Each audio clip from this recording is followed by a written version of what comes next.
All right, how about we're about a minute away, half a minute away. Let's get everyone to type in their state and county. That'll do two things. It'll make sure that you all are, the participants are comfortable with the chat pod, which you can see kind of to the upper left of the clock.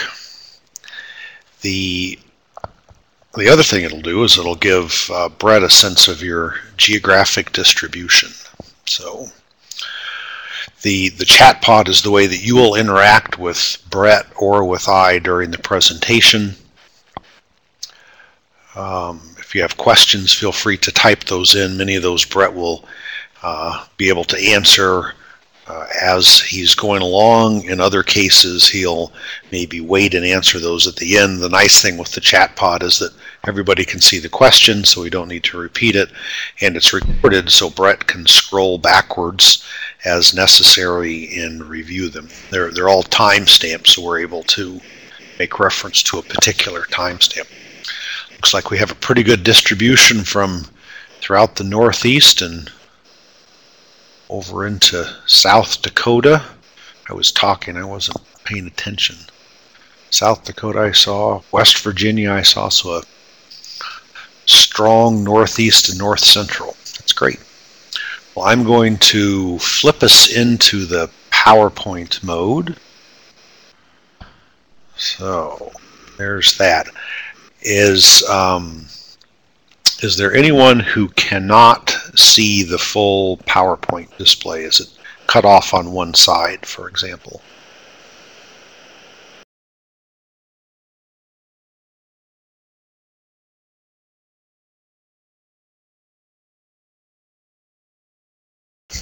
Okay, I guess I'm assuming the absence of a response to that question means everybody can see it. Sometimes the screens lay out a little bit differently. So it's my pleasure to introduce Brett Chedzoy. Brett is a friend and a colleague here with Cornell University Cooperative Extension and has spent a lot of time and thought and effort working with the role of livestock in the woods, the deliberate integration of livestock and trees, and is presenting today on silvopasturing in the Northeast. So Brett, I'm going to turn off my microphone. I'll be hovering here in the background, and the floor is yours. Very good. Thanks, Pete. Welcome, everybody. It's always fun to talk about this topic. As Pete already said, I'm a colleague in Cornell Cooperative Extension. I work out of Schuyler County, New York. I cover a region across much of the southern tier of New York, and even though I still think of myself as a forester, I'm a natural resources educator. So I have the pleasure of working with rural landowners on a wide variety of topics, not limited just to forest management and forest issues, but things like natural gas and invasive species and woody biomass and wildlife and everything in between. So my wife would say, though, that my other full-time job outside of Extension is our family's farm just west of Watkins Glen, New York. This is about a 200-acre typical former dairy farm. We abut the Watkins Glen State Park and Gorge. Our family of 5 lives on the farm, as well as my parents there in their log home. And we've been using silvopasturing on our farm since about 2004, and I'll get into the why behind that a little bit later in the presentation. But as I started to gain more confidence in that this is something that could work, and here in the Northeast, I felt it was time to try and inspire other people to try it as well. And silvopasturing is something that I wouldn't call it a historic or a traditional practice on the land, but at least not here in the Northeast. But we have to keep in mind that historically, many of our forest areas, especially on what's today open agricultural land were probably maintained in a much more open and utilitarian appearance than what we're accustomed to today by not only the Native Americans that lived here who maintained the woods open largely through fire to keep game in close, but also the farmers that had to make a living off the land and realized that dense, unmanaged woods really didn't do much to put food on the table. But my history with silvopasturing goes back about 20 years. One of my first real-world jobs out after forestry school was working in South America, and while there I had the good fortune to meet a number of very innovative-minded ranchers who were closet foresters and very enthusiastic about establishing trees in these native rangelands. The Argentines have had a joke about how God gave them great soil and great climate and lots of land, but then he forgot to put the trees there. So these ranchers have been working diligently for the past 40 years to change that, or I would say correct that. And largely southern pines, but hardwoods as well. There you can see some pictures of silvopasturing on our property in Argentina that my wife and I bought nearly 20 years ago. Well, I should say 17 years ago when we were married, and that was after observing these other friends doing this. It was something that intrigued me, and I wanted to continue doing it there. So I'm going to start with just a quick and simple definition of silvopasturing so that we can all understand what we're talking about. There's many definitions out there, all are good, but basically we're talking about the managed production of trees and livestock on the same piece of land and doing it over time. In other words, it's not just put the animals in today and when the trees die out or we cut all the trees down, we convert it to something else. This is a sustainable system. And really kind of a key defining factor in silvopasturing is that you have to have good quality food stuff for the grazing livestock to eat in the silvopasture system. And that's really what separates it from woodlot grazing of the past, where dairy cows or horses or whatever the livestock was simply turned out in the woods throughout the entire grazing season to glean what they could, and were supplemented with feed or allowed to access open pastures as well to meet their nutritional needs. In the Northeast, we can come at silvopasturing from either of two directions. We can be talking about enhancing open pastures through enriching them with trees, or thinning native hardwood stands or conifer stands or even plantations. But what we're pointing towards or striving towards is that image in the middle of having this integrated symbiotic system of both livestock and timber, and of course the forages or the food that's necessary to sustain that livestock. Now, I'm not going to talk really any more today about the situation on the left there of enhancing open pastures through the establishment of trees, but I know I'm speaking to an experienced and savvy forester audience today, and all of those of you who have planted trees know that there's a lot of fine details in doing it successfully, especially when you're trying to establish hardwood trees into an open sod. It's not impossible, but it is something that has to be done correctly or the results are going to be poor. But I will spend the majority of the time, especially a little later in the presentation, talking about this situation on the right-hand side, and that is converting, or I shouldn't say converting, but utilizing more of our abundant forest land here in the Northeast into these hybrid systems where we can do more off the same land, and we can do it in a way that's good for people, good for animals, good for the environment, good for the trees. So now that we've defined silvopasturing, I think the next step here is to get over the old paradigms that have been ingrained in us since forestry school infancy.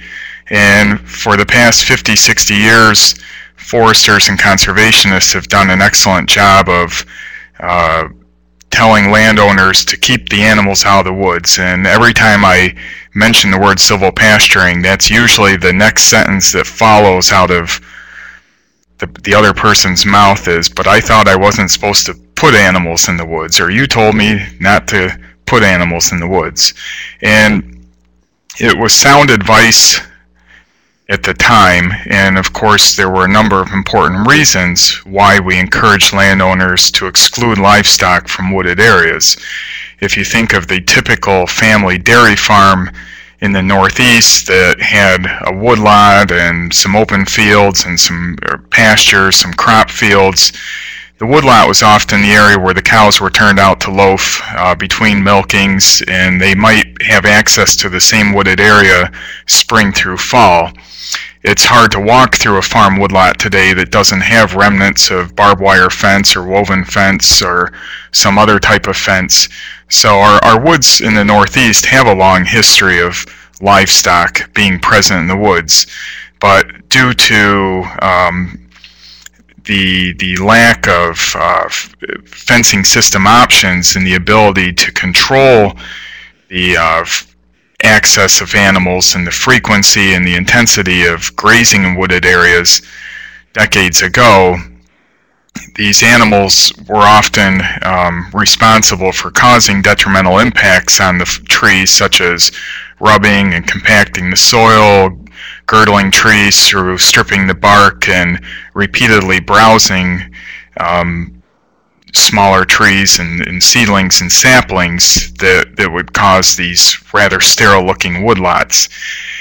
But today things have changed, and we have new fencing methods and technology that allows for a much more controlled grazing system. We also have these emerging markets in many areas of the Northeast where we can now go in and do the intensive thinnings that are often required to create the understory vegetative response that provides the necessary high quality food for grazing animals. And in the past, to go in and do these extensive thinnings of low grade trees would have meant essentially a fairly significant investment on behalf of the landowner, if not paying somebody else with their own time. But today we can often use the Tom Sawyer approach and get people to go in and thin our woods, and we're not going to get rich off harvesting low-grade timber from the woods, but we're accomplishing a goal and able to do that with perhaps even a modest return from doing this beneficial thinning. And of course, it only seems to become increasingly more expensive to own land in, I'm sure, any part of the United States, but certainly here in the Northeast, farmers are increasingly, and woodland owners are increasingly more challenged to pay the property taxes on their land and really make the land pay for itself is a frequent comment that I hear from the landowners that I work with. And of course, we also have an ever-growing population, and I was at a presentation back in January where a professor emeritus in food policy stated that according to UN figures, we're going to have 3 billion people more 35 years down the road. That's to say by 2050 than we have today. Our population is going to shift from 6 billion people to 9 billion people, and that a number of these areas that are expecting the highest population growth are already not sustainable in their own food production. So there's going to be more and more demand for producing food and other useful farm products. And of course, with the current increases in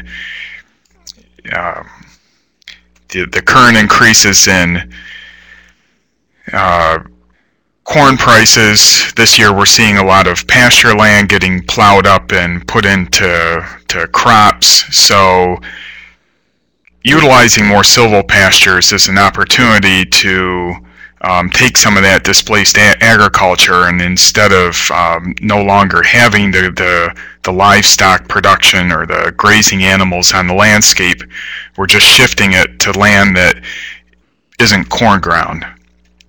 And then, of course, and this was really how we got into using silvopasturing on our own farm here in New York, in that we had a number of significant, what I would call forest health issues going on our farm. Primarily a very noxious, essentially climax understory of shade-tolerant invasive plants.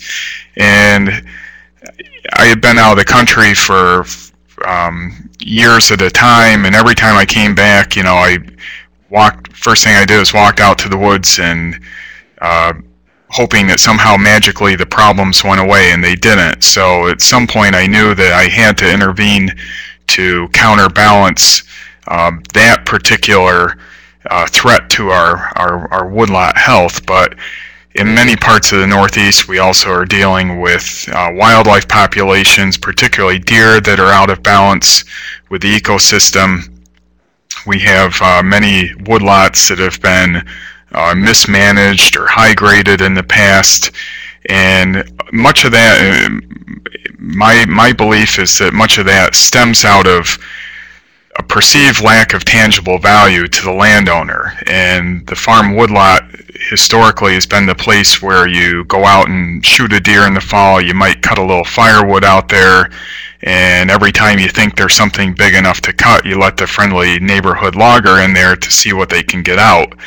And so silvopasturing is an opportunity to now reintegrate those farm wooded acreages, when appropriate, into the entire farm operation, and give it a new sense of value as a productive and valuable asset on the farm. Of course, invasive pests, both vegetation, insects, disease, all these things are changing our forest, and not always changing the forest for the better. So we have to be more active, hands-on managers to counterbalance those threats. And interfering vegetation, not just the non-native plants, but native plants as well, striped maple, beech brush, ironwood, you name it, it's out there, and it's quickly taking over our woods. Those of us that work in the woods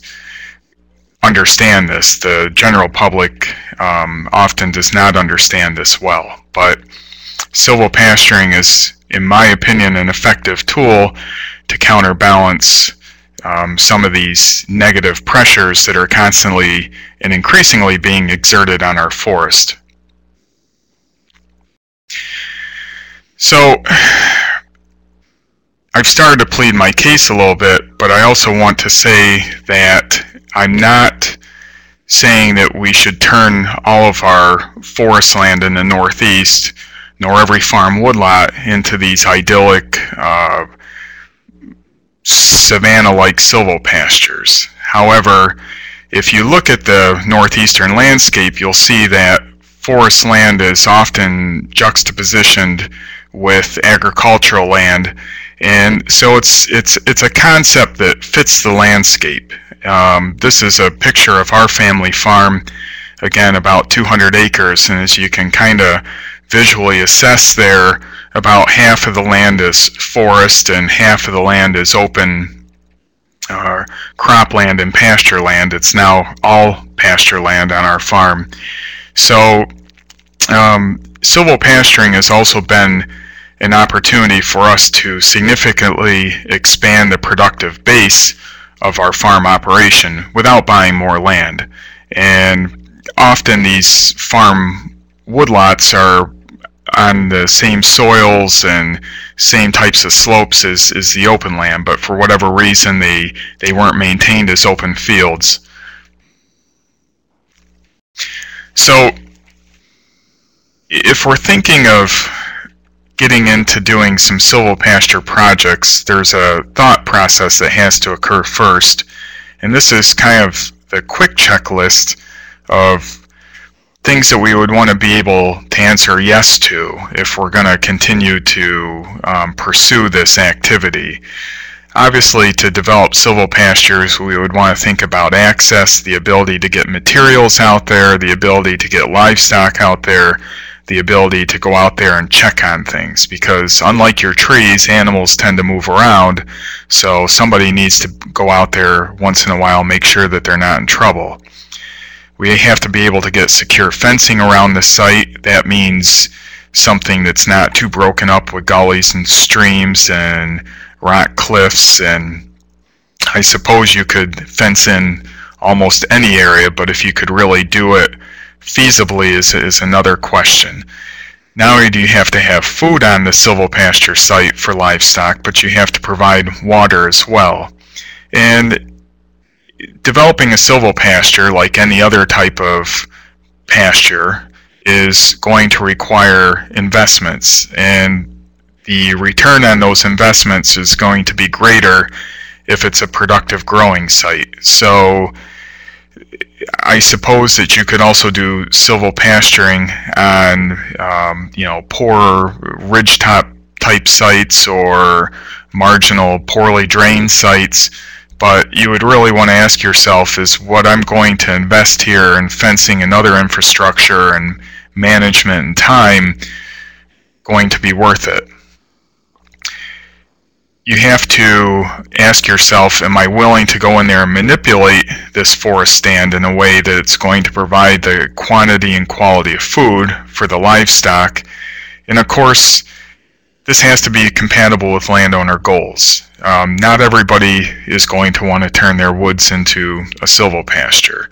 And then this last point here is something that I like throwing in when I'm talking to more woodland owner audiences, and that is their willingness and ability to care for livestock. Sounds like a great idea, but if you've never raised animals before, there's obviously a significant learning curve involved there, and again, it's not like your trees where you can just kind of leave them be and they'll take care of themselves. Animals don't necessarily have to be a time-intensive commitment, but it is going to require some new things on behalf of the owner. And finally, I just want to leave you with the thought that even though going in there and building fence around wooded areas and thinning the woods out perhaps more aggressively than we would if we were just managing for wood products, and putting in water systems perhaps, and turning animals out into these silvopastures, probably seems like a fairly unorthodox concept in the Northeast today. But if you were to compare it to what the average well-managed sugar bush would look like, I don't think we're even approaching that level of intensity, where we're not running miles of expensive tubing through the woods and going in there and thinning out the stand aggressively to favor the tap trees. So this is something that it's not an unprecedented type of activity in our forest.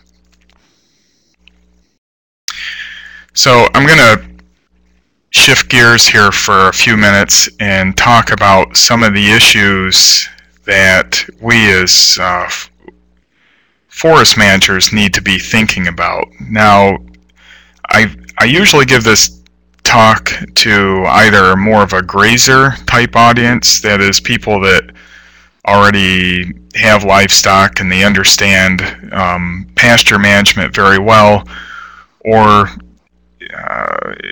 on less occasions I've given this talk more to foresters and woodland owners. And my sense is that the grazers understand the grazing concepts very well, and the foresters and woodland owners understand the forestry concepts very well.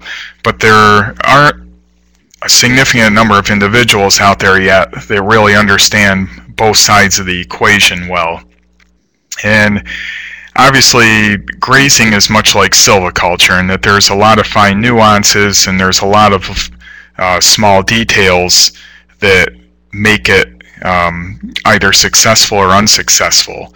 And combining these two into silvopasturing then is very much a fine art. It's taking the science and it's applying the experience to make it work.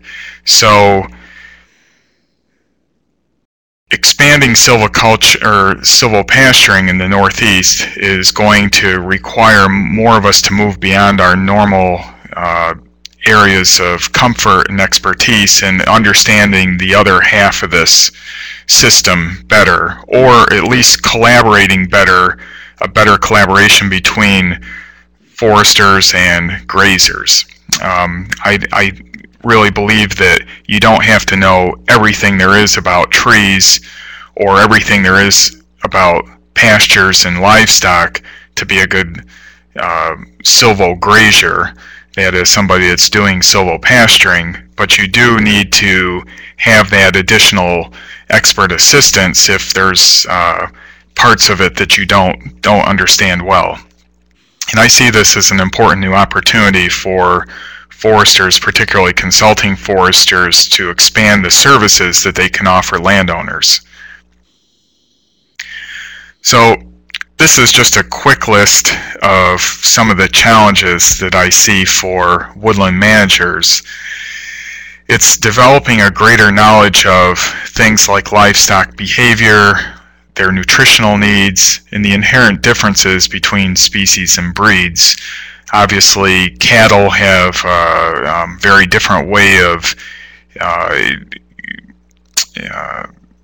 gathering their food than, say, goats with their narrow little pointed mouths that can pick off buds and fine leaf petioles, whereas cattle with their wide mouths need to take big mouthfuls, big swaths.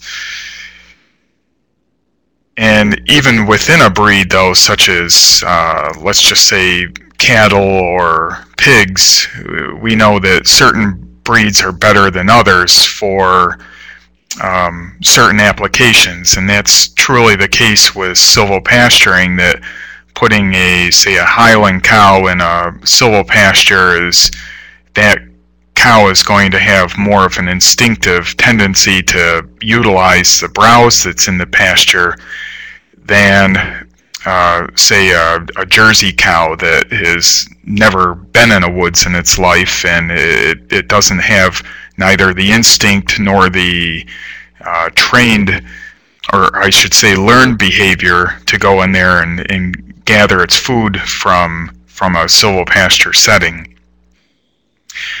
Foresters and woodland owners understand, all there is to know about timber harvesting and equipment to work in the forest, but generally they don't know much about fencing systems and grazing infrastructure. So there's to be effective here is either somebody that's going to implement silvopasturing or be a consultant for silvopasturing. This is an important area to know what's realistic and what's not, and how much it's going to cost, and what are the advantages and disadvantages of different infrastructure and different fences. Forage characteristics and management. We generally know well how to get desirable hardwood regeneration on the ground, even though that's often requires a bit of luck. But as far as good forbs and grasses and other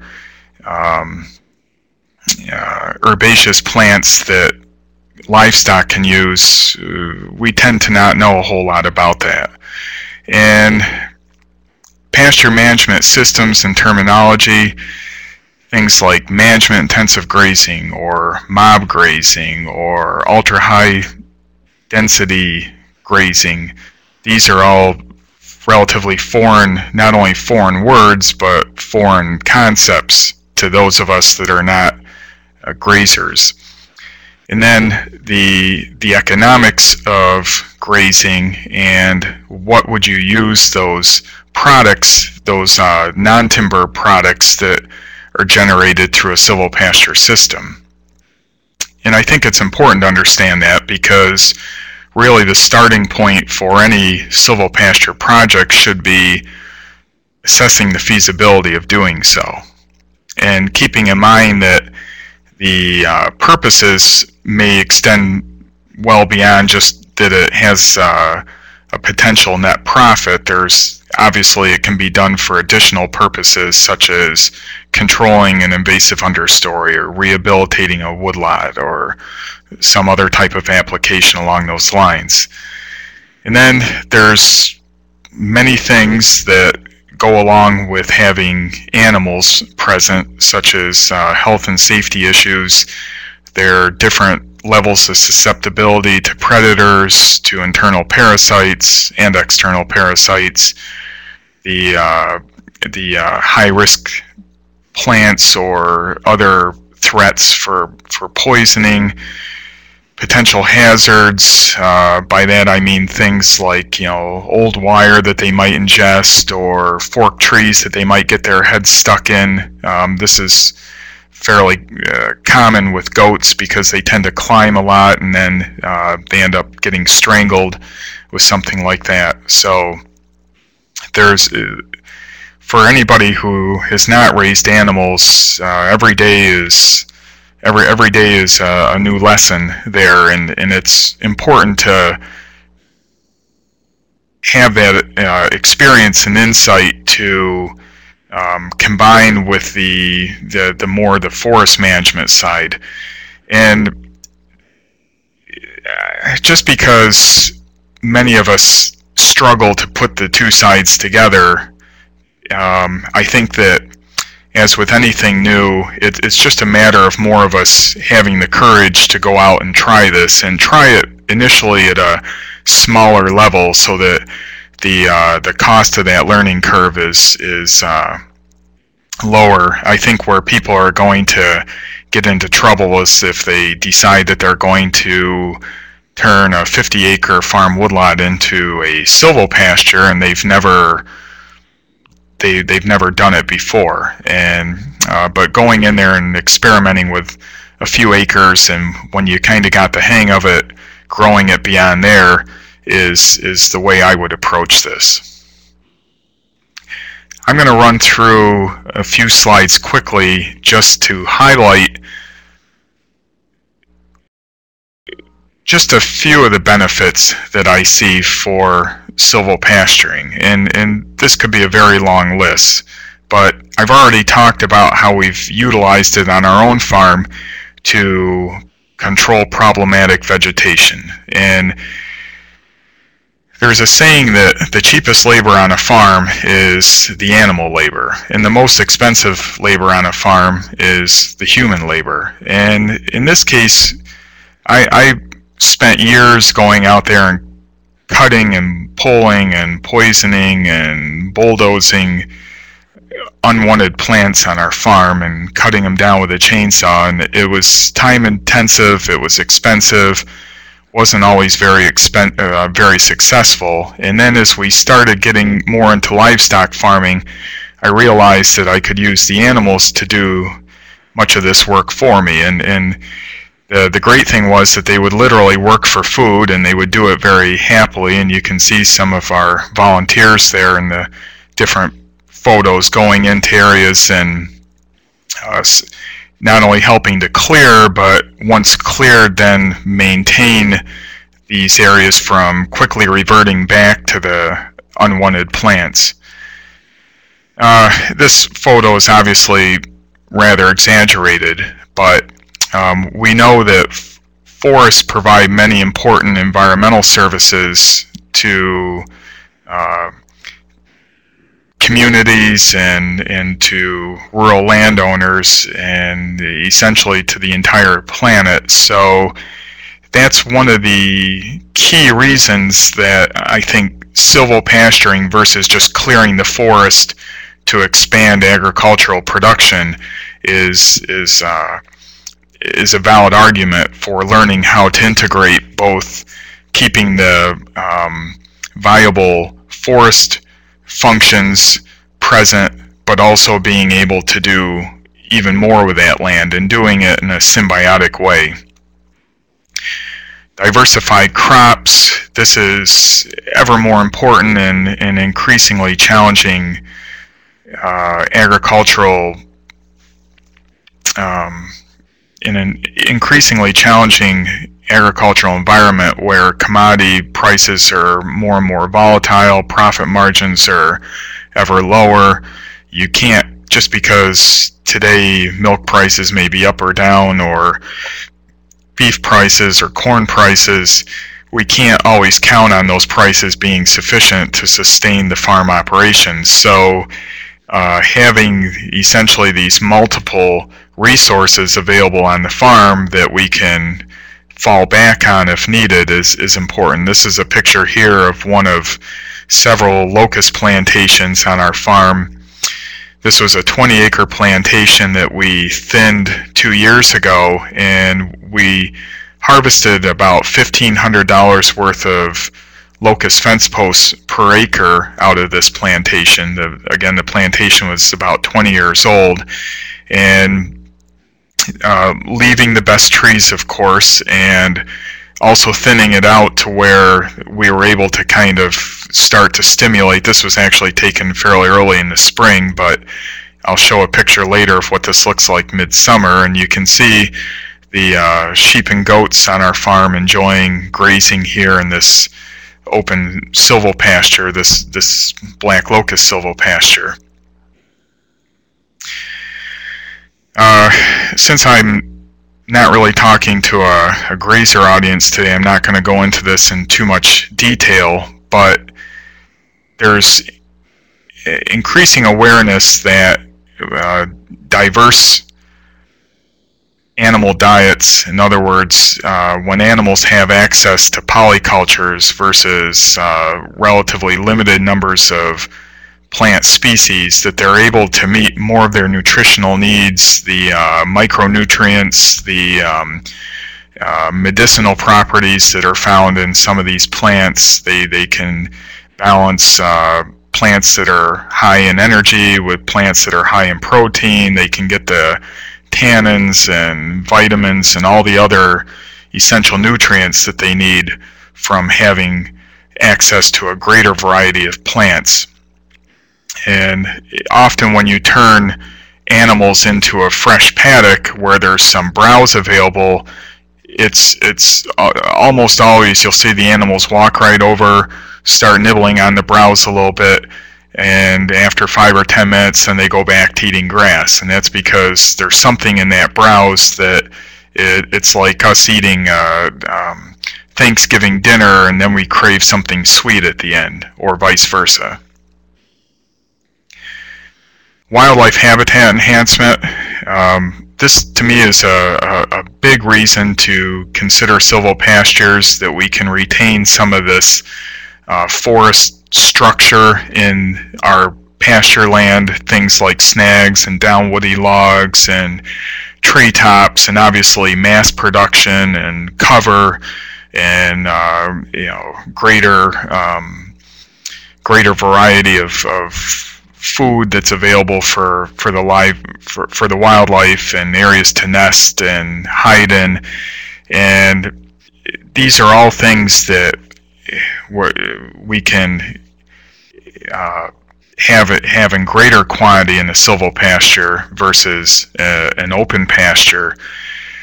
I think of silvopastures as really extensive edge habitats, and many of us remember from our wildlife training that edge habitats are often one of the highest quality wildlife habitats that's utilized by the greatest number of wildlife species, at least during some point in their life cycle. So also, if you think of the savannas of Africa, which are essentially extensive silvopastures, although it's wildlife, not livestock, often utilizing those savannas, these tend to be some of the richest habitats in terms of biodiversity.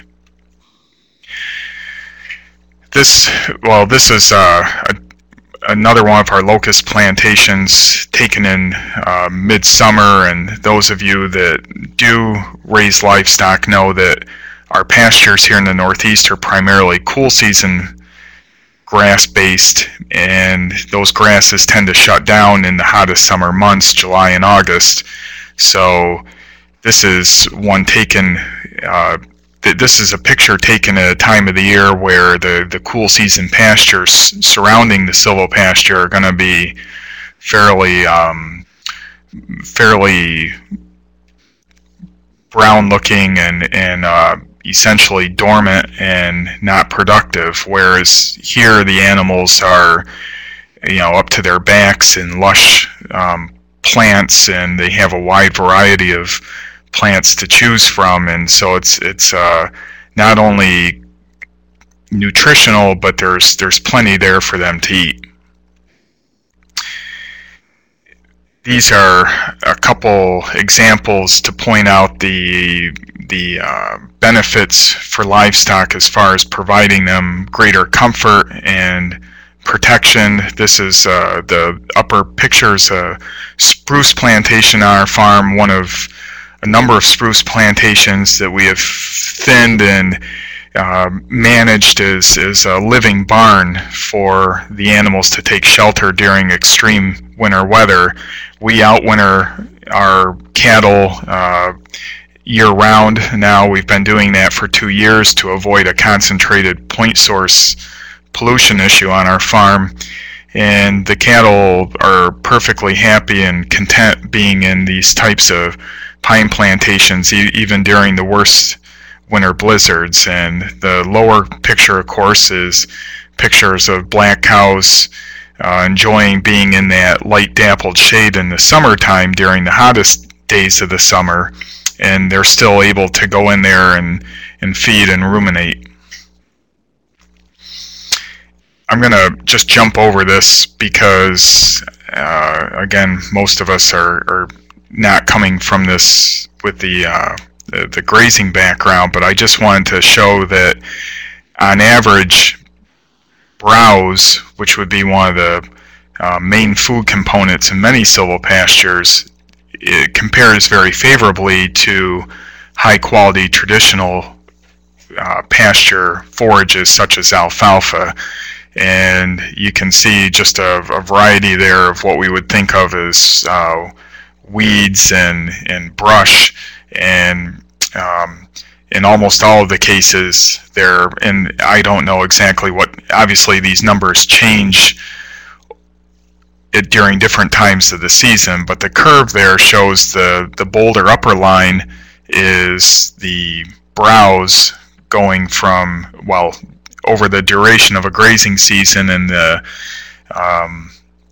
thinner line is a comparison to native grasses, and then there's a light dash line there, which is the nutritional needs of lactating animals over that same season. So you can see that regardless of the time of the year, the browse, and this was a study that was actually done in the southwestern United States, and we don't have a lot of data here in the Northeast to show this, but I suspect the curve looks very similar. We have essentially a double hump forage curve here in the Northeast, and I believe that the majority of browse plants would be higher, or compare at least very favorably to what we would find in our cool season pastures.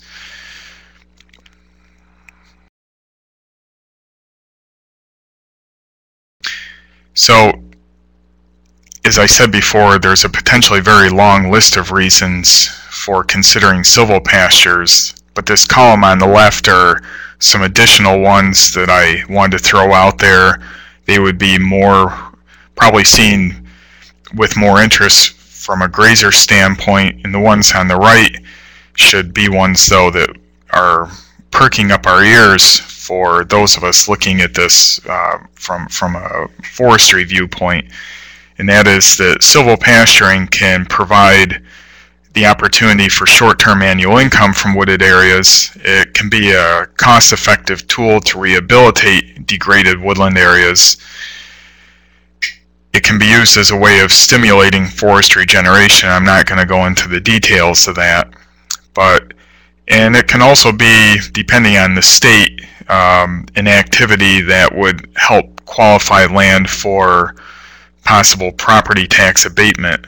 And then this last one is really where I've embraced it as an extension educator, and that is, it's a way of taking sort of apathetic landowners that, again, have not seen a lot of tangible value in their woods and getting them to see it as more of a productive and valuable component of the farm. And now that woods is not the place where you've logged it 3 times, and the last time you called the forester or logger, they told you there's nothing there to cut. Now it's a way that we can get landowners to see that through sound management that we can do something greater and better with that land.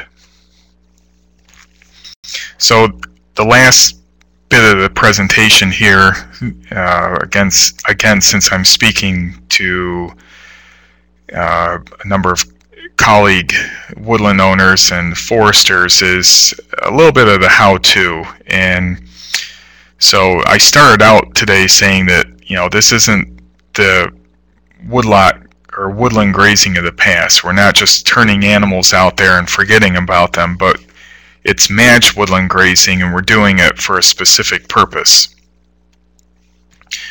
So consequently, just having relatively unthinned stands, unmodified stands, these are not going to make quality silvopastures, because there's not going to be anything there, and for starters, there won't be anything there for the animals to eat. You're not going to be meeting their needs. But likewise, these are some pictures here from our own farm, once upon a time at least. I'll admit, our farm's not perfect, where you have thickets of plants that are relatively low in palatability or nutritional quality for the animals, or turning animals into these areas. They're going to quickly glean everything that they can from the lower portions that they can reach, but it's not going to produce a significant quantity of food for the animals. The picture on the left, of course, is a beech brush thicket. The upper right is a honeysuckle thicket. The lower right is buckthorn thicket with multiflora rose and privet and other pleasant plants mixed in with it. So there's kind of 3 key concepts, though, towards moving forest stands to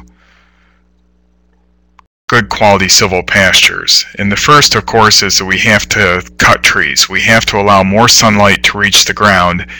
And unlike an open pasture, not that an open pasture is necessarily two-dimensional, but in a silvopasture, now you've got these big tall things in the way called trees. So you're really managing in a 3-dimensional system to allow the enough sunlight to reach the ground that it can stimulate the vegetative response that we need.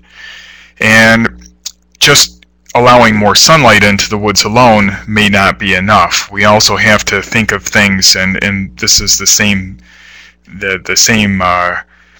concepts that we were trained as foresters to pay attention to with forest regeneration. we have to think about things like soil scarification and soil pH and frost pockets and all those things. We have to meet the germination requirements for these plants that we want to encourage to develop in the understory. And then once we get those plants started, we have to manage the system in a way that we're not negatively pressuring the desirable plants. In other words, just as soon as we start getting some volunteer grasses and clovers and maybe hardwood seedlings in there and other forbs, we can't just keep letting the animals go in there and graze those off while meanwhile they ignore the mayapple and the barberry and the other things that we'd like them to eat as well, because the good plants are going to die out if they're repeatedly grazed, and the undesirable plants are going to become more abundant. And this is something it's very possible to do, but it means essentially controlling the frequency and intensity of the grazing that's going to happen in those areas. And I'm not going to go too much into grazing management today, but think of silvopastures as any given silvopasture paddock probably would not be grazed more than 2 to 3 times over the entire growing season, and animals may only be in there 1 day at a time. And in other words, there's going to be long rest periods in between, and it's going to be a very short grazing period, because this is not turning animals in there and letting them pick around for a week. Of course, even though these 3 points are all key to starting to develop a good quality silvopasture, it should all start with a written plan. You need to think it through, and before you go in there and start manipulating the forest a lot, we have to do the paper and pencil exercise where we understand what we're committing ourselves to, how much it's going to cost, who's going to do the work, when it's going to occur, why are we doing it, how are we going to monitor to see if we're getting desirable results. This is all sort of the thinking it through process that is important before we take actions that are going to have long-term consequences. Just very quickly, to give you some examples of what I would consider the ideal food in a silvopasture system, and in some cases it could be more of a grass-based silvopasture. In other cases it might be more of a browse-based silvopasture, and chances are that the primary components of that understory are going to shift over time. But whether it's a herbaceous plant or a woody plant, ideally we're looking for something that's relatively shade tolerant, meaning that it'll survive and grow in the shade. It's perennial, in other words, it'll come back on its own year after year. We don't have to go out there and replant it. Obviously it needs to be palatable and nutritious for the animals. It would retain quality over a long season. In other words, it's not something like oats that has a narrow window of where animals are able to utilize it, and then a few weeks later it's straw. It should be cheap and easy to establish, and if at all possible, let nature do it for us. It needs to be persistent. In other words, it can tolerate animals going in there and occasionally browsing it or grazing it, and it's not going to disappear. And it should be low input, meaning we don't have to go in there and fertilize it or do other special things to keep it around.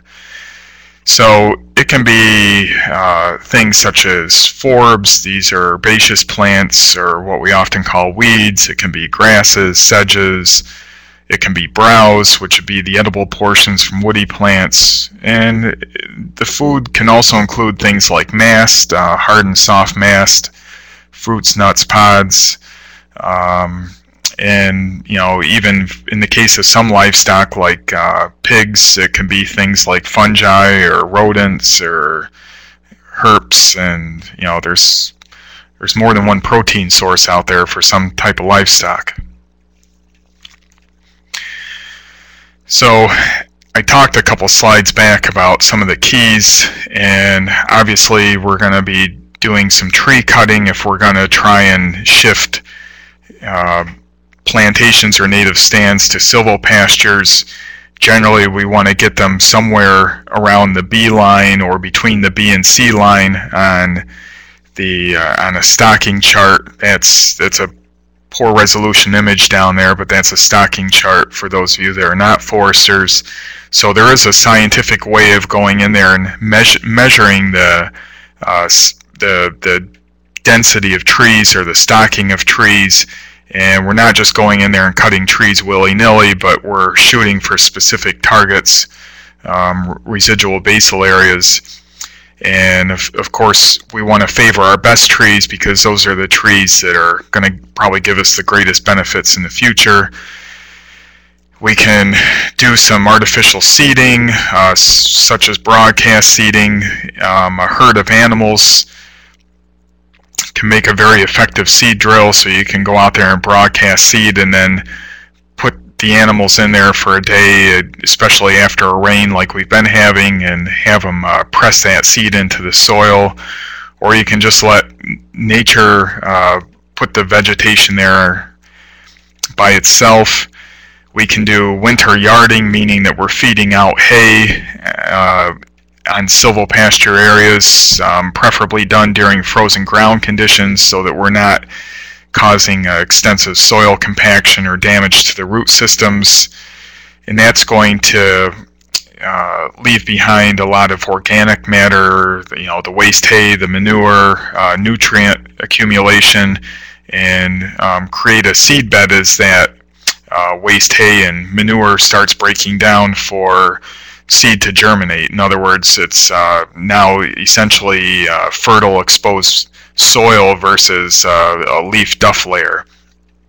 We can sometimes manage the stump sprouts, the coppice growth, or root suckers. The lower picture there is from one of our locust plantations, where even though locust is very shade intolerant and it's not going to persist for too many years, even under a light canopy, we can sort of treat it with a little TLC. In other words, let the animals only graze it off during perhaps late spring and early fall, versus letting them in there right after leaf out and right before leaf drop, when that browse or those coppice sprouts would be more susceptible to defoliation or suffer more from defoliation. And there's very few forages that are higher in nutrition than black locust sprouts.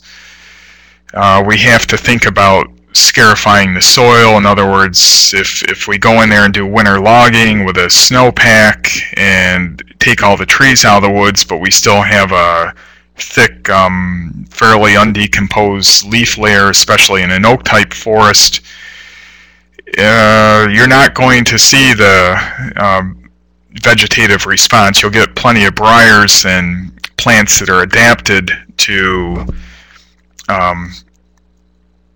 breaking through that duff layer, but to get the grasses and forbs and other herbaceous plants, we're probably not going to get that unless we do some soil disturbance as well. And then in extreme cases, it may be necessary to mend the soil with something like lime. If we're talking about a very acidic forest soil, we may have to bring the pH up a little bit, because we could still have sufficient sunlight and sufficient soil scarification, but if the pH is too low or too high, we won't get the germination of the desired plants. I left this slide in because I often speak to more grazer audiences on this, about the importance of using a forester. The two types of harvesting, basically it breaks down to commercial type harvest and pre-commercial harvest. And the message that I want you all to take away from this is that there's more than one way to thin the woods, and it's not just cutting trees, but we can go in and girdle, we can poison, we can do flame and mechanical thinning as well. But often to get the residual basal area down low enough, we're going to probably be starting with stands that are well over 100 square feet of basal area per acre, and if we're trying to shoot for 60 square feet of basal area or less, we may have to get there in more than one thinning. We don't want to thin the woods out too much at once, or we could have what we often refer to as thinning shock, and that's more critical with certain species than others. I know we're getting close to the time, Pete, so I'm going to wrap up here in a few minutes, but to keep going on this concept of thinning the woods, just turning livestock into a wooded area and expecting that they're somehow going to stay on top of or somehow make all this noxious brush and unwanted trees disappear is unrealistic. We often have to give them help. There are some creative exceptions to that. Those pictures there, Highland cows are particularly good for trampling and toppling small trees, pushing them over with their horns. It's just one of their behavioral characteristics. And then the lower picture there are some of our other workers on the farm, free-range pigs. They're eating acorns in that case, but pigs can do a wonderful job of rooting up brush. You just go in and throw some shell corn around the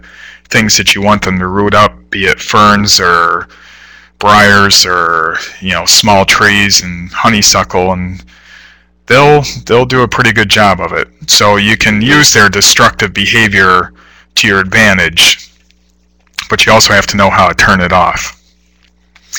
This is a picture taken from the Goats in the Woods project at Cornell's Arnott Forest, where Pete is the director.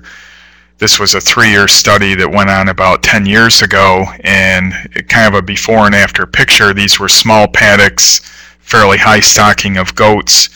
The purpose was to eliminate this interfering understory of primarily beech brush, striped maple, and ironwood through repeated defoliations and debarking of those saplings and small trees. And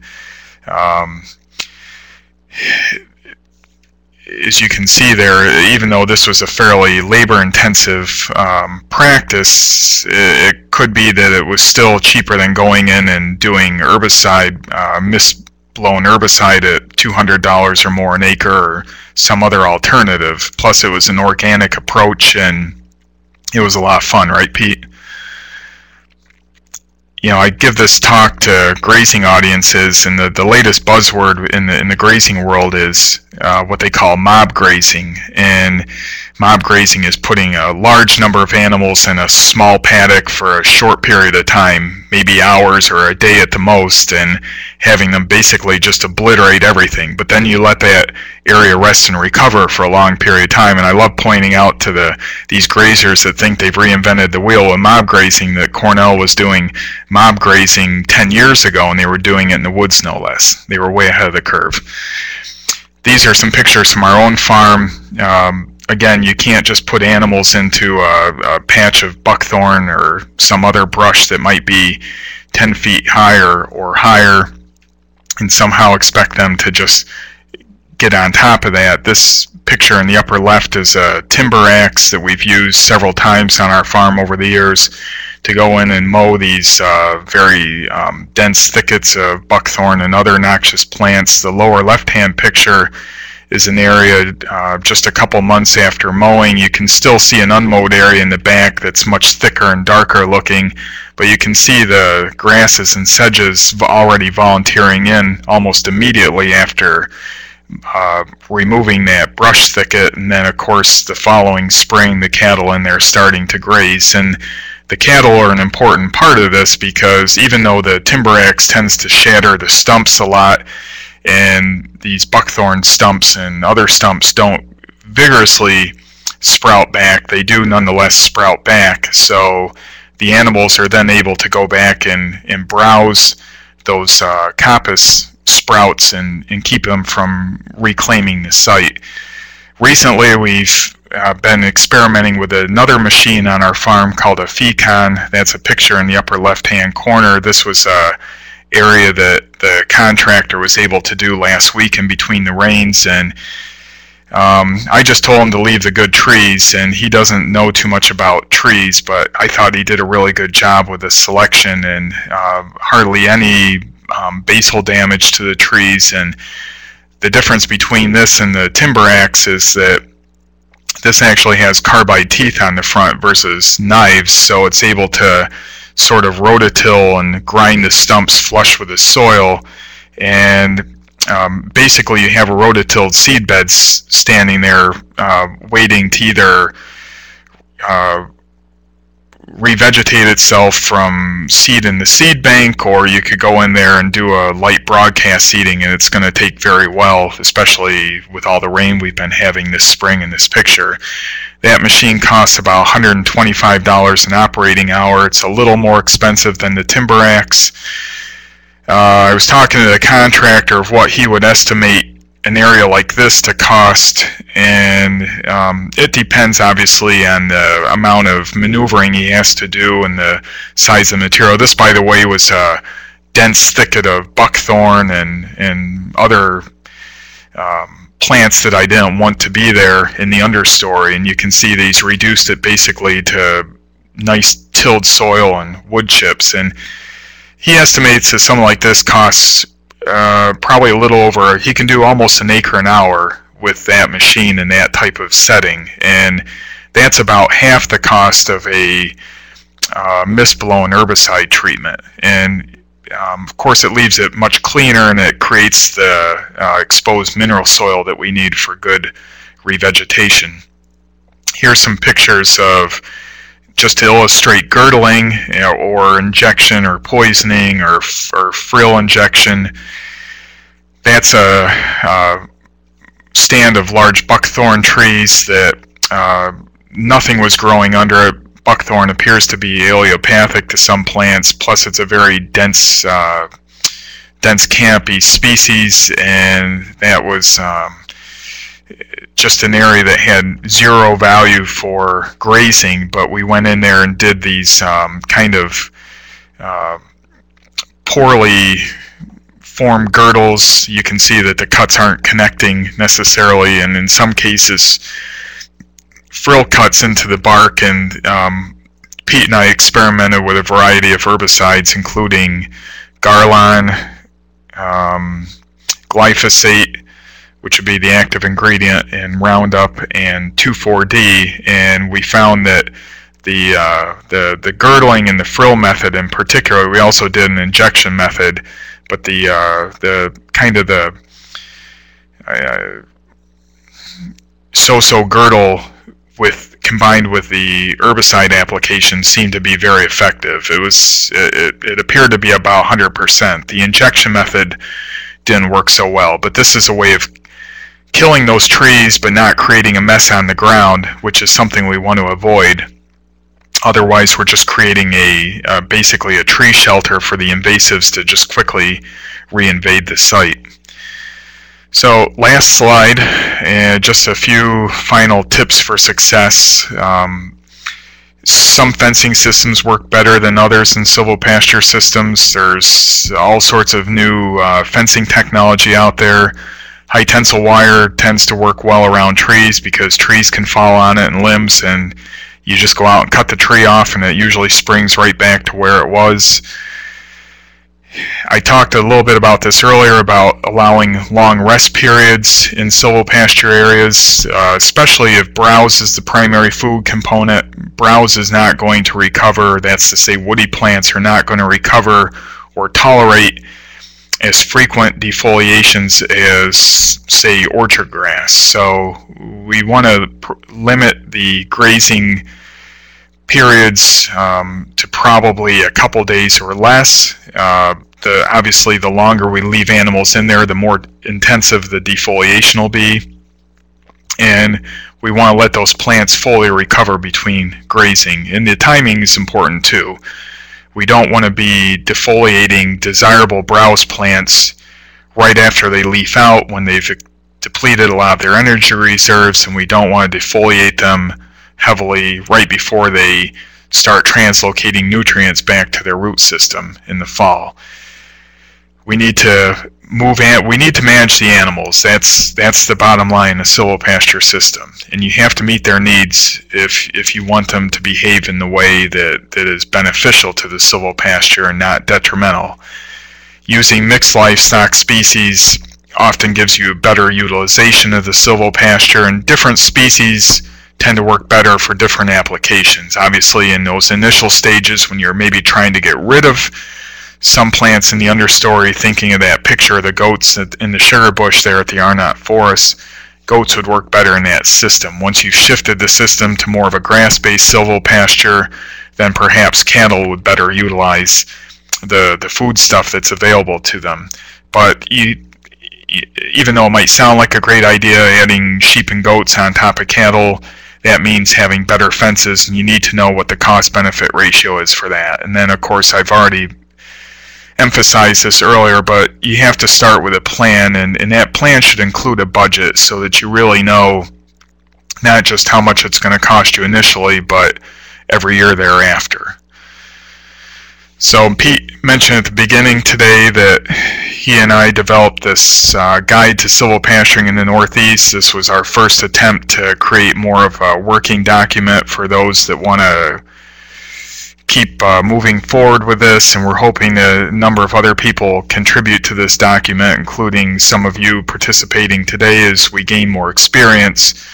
Right now we're just really in the sowing the seeds of awareness stage of this, but the next stage is to go out on the ground and start doing it. And something I forgot to mention at the beginning is just to put in perspective the potential of silvopasturing in just New York State alone. We have statistically nearly 14 million acres of private forest land in New York State. Now, obviously, much of that land would never be appropriate for silvopasturing, but we probably have hundreds of thousands, if not millions of acres of forest land that we would think of as kind of a farm woodlot, and it's land that may be appropriate with the soils and the access, the slope, for silvopasturing. So currently, though, since I gave the first talk out the Agroforestry Center a couple years ago with Maryland, we've been looking far and wide across the state for examples of what we would consider well-managed silvopastures, and we really haven't found any yet.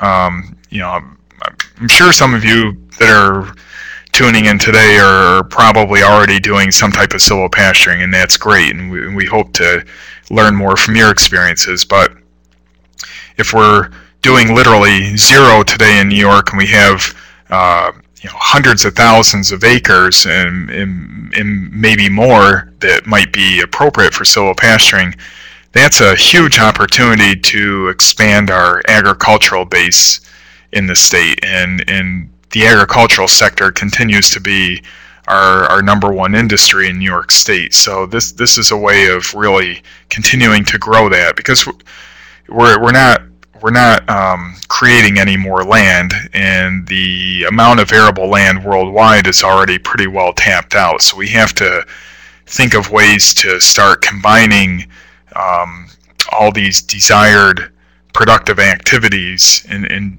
integrating it together on the same area. Also, we're starting to organize a silvopasture conference that'll take place at the Harbor Hotel in Watkins Glen. It's a beautiful location. The dates of that are going to be November 7th and 8th this fall. It'll be a 2-day conference. We hope to keep the price very reasonable, and this is really meant to be, it would certainly be open to anybody, but we're thinking of this as more of a conference oriented towards professionals. Those of you that are out there are working with rural landowner audiences, foresters, NRCS folks, Department of Forestry people, and of course we also want to get the real life farmers and grazers there too, and woodland owners, But we think it's important to start bringing people together to brainstorm and talk about these issues. So that's all. And I bet, Pete, you're back on the mic. All right. I am now, Brett. Thank you. I see there's a whole bunch of questions. So. Well, yeah, there were a few, and scroll back to timestamp 1229 is your first one. Let me, hang on, I don't know if I, hold tight here. I apologize for not taking questions or not pausing to answer questions as we moved along, but I didn't want to lose my train of thought. That's okay. That's all right. So we have a question at 1229 about coyotes, and then there's a couple more, and some the folks that are on may have some additional questions. So, okay. Well, first, before I'll answer these quickly, but I'll stay on as long as people want to stay connected. And I don't know if there's anything you want to ask from people, Pete, before they might be logging off. Just make sure you click on that exit survey link and fill that out. That's useful to us. It's useful to the presenter, and it helps us document the usage of this technology. And then at the top of the page, note the titles for the future webinars and also the dates for the Silvopasture conference in Watkins Glen. So. Okay. The first question at 1229 is about coyote pressure being significant where I am. I'm kind of reading into that question like, can't do that where I am because there's too many coyotes. Well, there's a lot of coyotes where we are, and hardly an evening goes by that you don't hear them sounding off at dark, and they're all around our pastures. But that really comes down to a management issue. First of all, having the livestock within well-electrified, secure fences, that seems to be the #1 deterrent for coyotes. We don't leave small animals like the sheep and goats exposed out there in the back 40 by themselves. We tend to keep them in with the cattle or horses, and we've never had a predator issue on our farm. And of course, we're also calving and kidding and lambing starting about this time of the year, where there's alternative feed sources for the predators. If you're calving out there in March, you're going to have some awfully hungry coyotes, and they're going to probably figure out how to cause problems. The next question is, how do you eliminate browsing on the tree bark? In other words, prevent the trees from being girdled. A lot of that comes down to frequently rotating the animals and not letting them become bored. And one of the comments I made was about meeting their needs. Goats have a higher nutritional need than, say, cattle that have a more developed rumen. So goats are always going to be wanting to eat the cream of the crop. And of course, they're not eating bark for that nutrition. They're doing it basically because they've been there too long, they're getting bored, and they're going to be naughty and destructive. So the bark stripping can actually be a good thing if you're at the phase where you're trying to eliminate plants from the silvopasture, but it's a bad thing if you've got the right plants and now you want to protect them.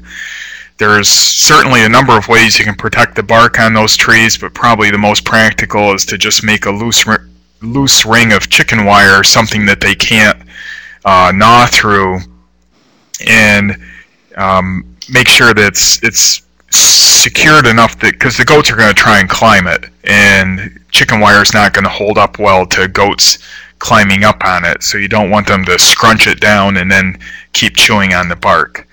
But my observation is usually when we turn goats into a new silvopasture paddock, the first day or two, they generally just go to work and eat all the things there that we want them to eat. And if they're still there after the second day, that's when you start seeing them eating bark or stripping bark and doing things that we don't want them to do. Alright, so I'm going to keep looking for questions here. It would be nice if you can find cattle that only eat ferns and multiflora rows. then they can be used in the Allegheny National Forest to eat all of the ferns that are inhibiting regeneration. Different plants take different tactics, and things like multiflora rose are susceptible to some things like being rooted up, say, by pigs, but they're not very susceptible to being constantly defoliated by another animal, say like goats. And in the case of cattle, cattle are not going to really do neither. They're not going to browse a plant with lots of sharp thorns on it. They're going to take bites of it here and there, and they're certainly not going to be rooting things up. So I think that instead of thinking about cattle, you have to think of some alternative livestock. Ferns, there's really no livestock that's going to eat ferns because of some of the toxicity issues. It's not that taking a couple bites is going to make the animal sick and die, but after they eat too many ferns, they're not going to feel well and they're going to stop eating it. One of the great ways to get rid of ferns is with hogs, and I believe Penn State is hosting a silvopasture walk on June 14th at John Hopkins Farm in Central PA, and I saw Tracy was logged on earlier, so maybe she can chat something in as far as the details of that. And I like John's approach to getting rid of ferns. He uses hogs and gets rid of the fern problem, and then when it revegetates or volunteers back to cool season grasses and other forbs, then he can graze cattle on it.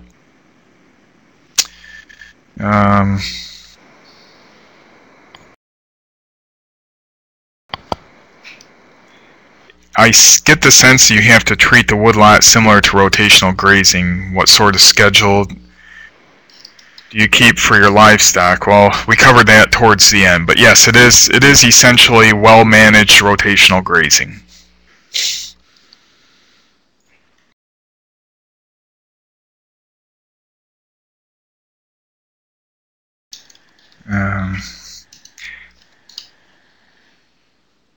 Oh yes, sorry, Marilyn. Marilyn just set the date for a silvopasture workshop over at the Agroforestry Center in Accra, Greene County, on August 30th. So I will be there. I put the Agroforestry Center website on the page there. I assume folks will be able to go there and get more information about that.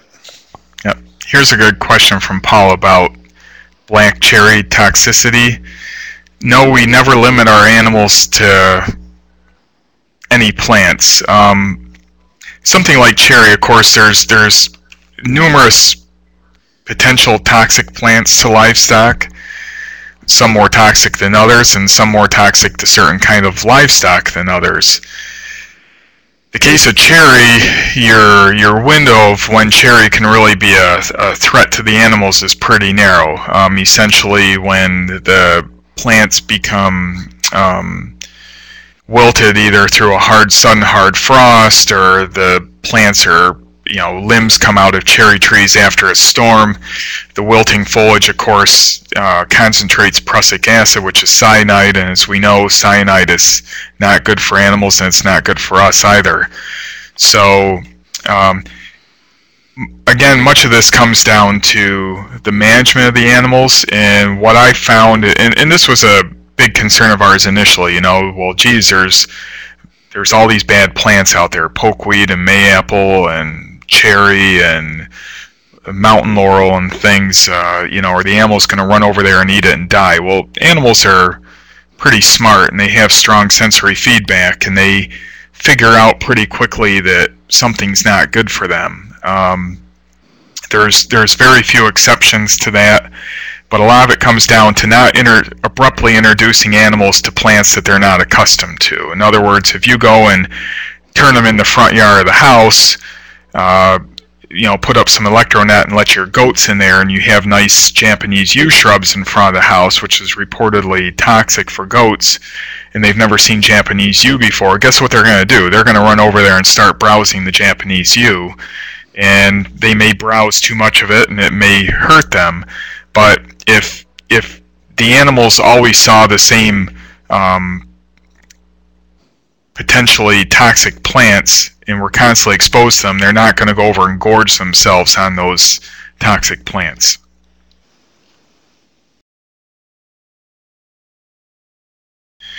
Are there common New York woodland plants that are poisonous to livestock? Yep.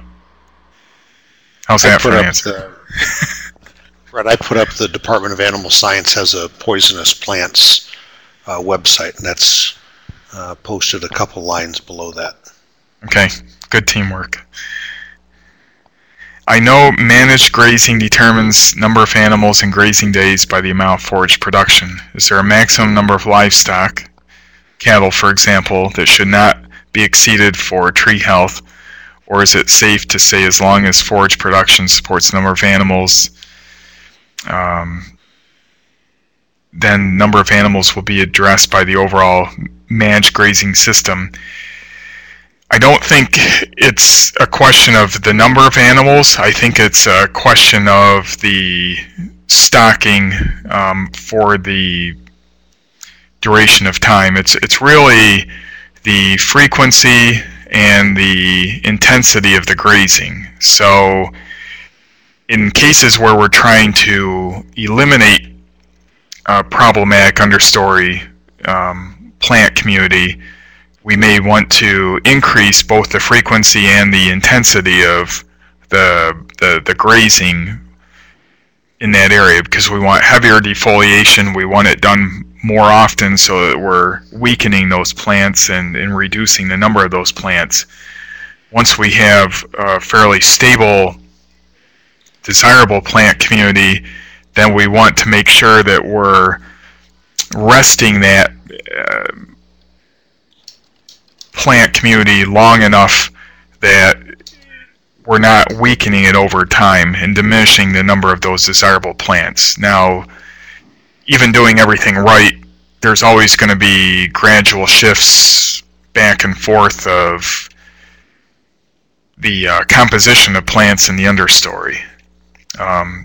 Some plants might come in initially early on, but they're relatively short-lived plants and they may die out over time and something else replaces them. But I talked about the concept of mob grazing, and I don't think we have to go to the extremes of putting a huge number of animals in a silvopasture paddock and trying to obliterate everything, and that certainly wouldn't be a wise idea if we had a more browse-based forage component in the understory. But we need to manage it in a way that we're not negatively pressuring the good plants. A stand with the overstory component heavy in walnut, would it have a significant allelopathic effect on forage establishment?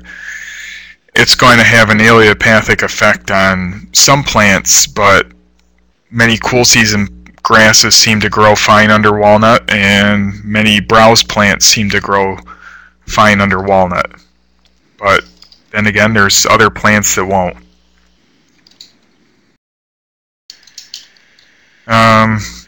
Tracy said, okay, June 14th is the date of the Silvopasture walk, and I believe that's down around Bloomsburg? Tracy?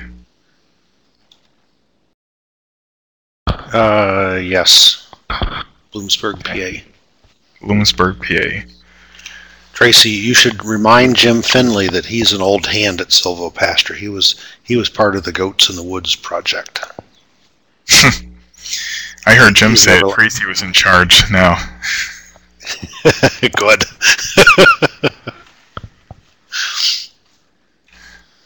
Brett, you have a pasture walk scheduled, is that right?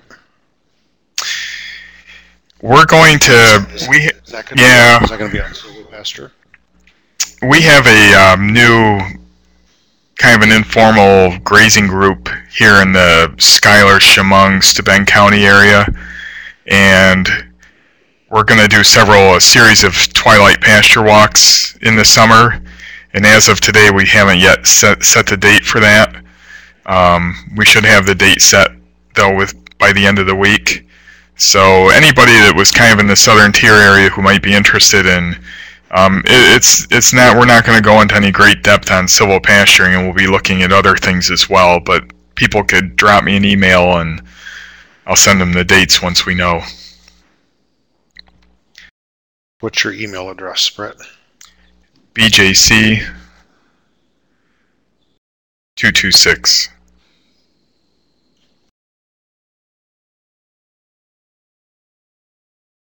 Very good.